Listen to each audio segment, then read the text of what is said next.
Bangladesh army এবং ভারতীয় আর্মির মধ্যে এক্সারসাইজ সম্প্রতি 2016 অনুষ্ঠিত হয়েছে 2 সপ্তাহ ব্যাপী। এই সময়ে বাংলাদেশ নেভি চায়না থেকে কেনা তার 2টি সাবমেরিন ডেলিভারি নিয়েছে, যা কিনা ইন্ডিয়ার জন্য চরম উদ্বেগের কারণ হয়ে দাঁড়িয়েছে। এই দুটি ঘটনার পরপরই দিল্লির প্রতিরক্ষামন্ত্রী মনোহর পার্কার বাংলাদেশ সফরে এসে বাংলাদেশ আর্মি, নেভি এবং এয়ারফোর্সকে ট্রেনিং, সরঞ্জাম, অস্ত্র প্রদানের ব্যাপারে প্রস্তাব দিলে বাংলাদেশ সেনাবাহিনীর জেনারেলগণ সেই প্রস্তাব সরাসরি ফিরিয়ে দেন। এতে মনোহর পার্কার ক্ষুব্ধ হলেও তার কিছু করার ছিল না। বাংলাদেশের কোনো ভারতীয় সাহায্য প্রয়োজন নেই। তার কারণ হিসেবে জেনারেলগণ বলেন, ভারতীয় সেনাবাহিনীর 85% main battle tank, night fight vision sensors নেই।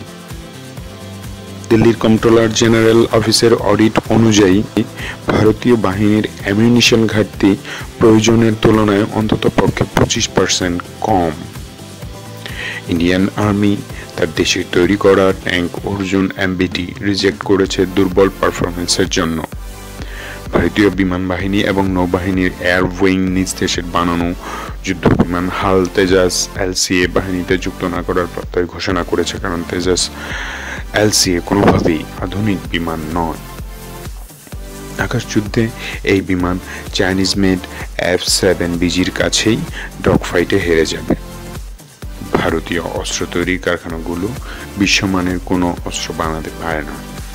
ভারতীয় বাহিনী যেখানে ইসরায়েল থেকে তাদের স্ট্যান্ডার্ড ইস্যু অ্যাসল্ট রাইফেল কিনে কিংবা ইন্ডিয়াতে অ্যাসেম্বল করে, সেখানে ওরা বাংলাদেশকে কি দিবে?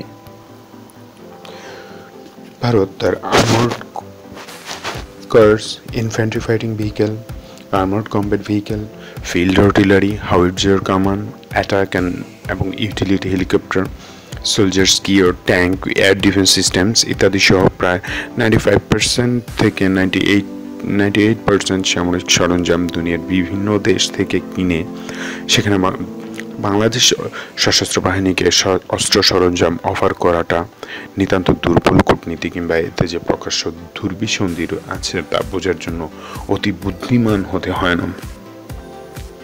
এবার ধরা যাক ট্রেনিং। পাকিস্তান আমল থেকেই যে কয়টা দেশের সামরিক প্রশিক্ষণ ভয়াবহ রকমের কঠিন আর সঠিকভাবে যুদ্ধোপযোগী, তাদের মধ্যে ছিল বাংলাদেশ। যেমন ধরা যাক, বাংলাদেশের আর্মিতে একজন সাধারণ সৈনিককে পাক্কা 12 মাস ভয়ঙ্কর ট্রেনিং নিয়ে তারপর বাহিনীতে যুক্ত হতে হয়, আর একজন কিং কমিশনড অফিসার ক্যাডেট 24 মাস বা 2 বছর হাড় ভাঙা ট্রেনিং শেষ করে তারপর বাহিনীতে কমিশনড হয়।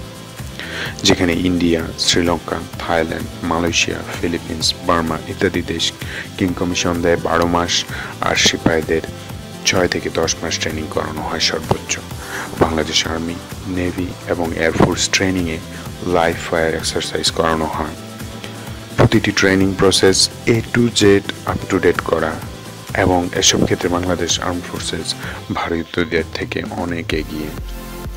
ছোট দেশ, ছোট অর্থনীতির কারণে পর্যাপ্ত অত্যাধুনিক অস্ত্রশস্ত্র আর সাপোর্ট ইকুইপমেন্ট ক্রয় করা সম্ভব হয় না, বা রাজনৈতিক কারণে বাহিনীর সুনাম ক্ষুণ্ণ হয় বলে আমরা আমাদের সুরক্ষা দানকারীদের সত্যিকার ত্যাগের গল্প জানি না। তাই বলবো, নিজ দেশকে ভালোবাসুন, দেশি পণ্য কিনুন, আগ্রাসীদের পণ্য সরঞ্জাম সংস্কৃতি বর্জন করুন। আপনার দেশ, জাতি, সংস্কৃতি, কৃষ্টি, কালচার কোনো অংশেই কম না, বরং বিশ্ব সেরা। ধন্যবাদ সবাইকে। আরও ভিডিওর জন্য সাবস্ক্রাইব করুন ডিফেন্স আপডেট বাংলাদেশ।